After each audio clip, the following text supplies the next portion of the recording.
itu sarato kato so pakat.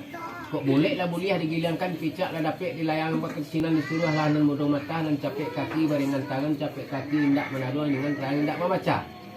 Membawa siriah dan secabi aluran pinang dan sagatuk kehadapan minyak jom mamak tentu menajurkan paluh memamparkan sayo.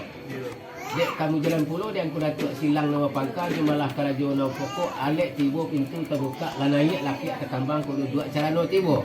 Telah dua lirik kedudukan lah tiga landan perselan jeruk tilik menang pos tentang jodoh. Gantungan cepat nan dua nan pertama cepat usali nan kedua cepat buatan.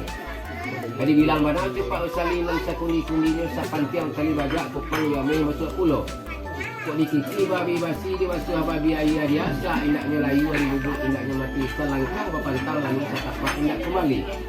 Itu bilang pula cepat buatan iyo melicik pinang gamia mata kuang tiga sadah sesuai mako menjadi saukuah mako takanak. Salimbaknya dari pulau itu dek itu makai ngadat sepanjang adat memakai bayi sepanjang bayi nak dilata melantai papan lalu melantai kulit dipandang nyorepun dimakan tentu baraso.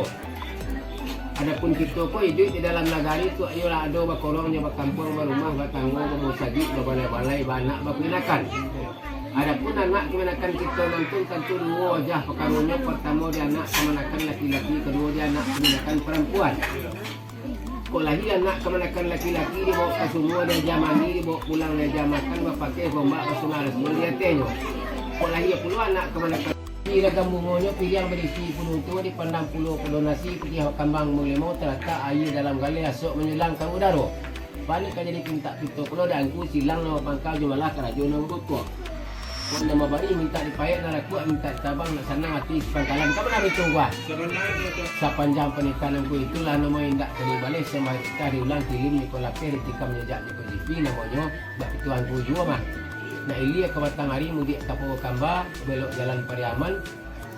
Dulu main tensi santuk juadah ni ke tangan sana isi pangkalan. Tambah dari pulau itu bermulai dan ku dari pangkal kami menyisiak dari ujung ikut sama nak timur gua. Itulah pintu hati tua menjadi pendapatan sebanding dapat kata itu hati rusia darah tak sana. Iya. Dapat kata itu ani sakit dah bau be anu nama bawala tibo sajuk segala perhatian. Iya. Kan sekarang ikut kini uji ku Allah kabar tarimu insyaallah sama-sama uji bismillah kita mulai Salah kami ini bismillah belum gua.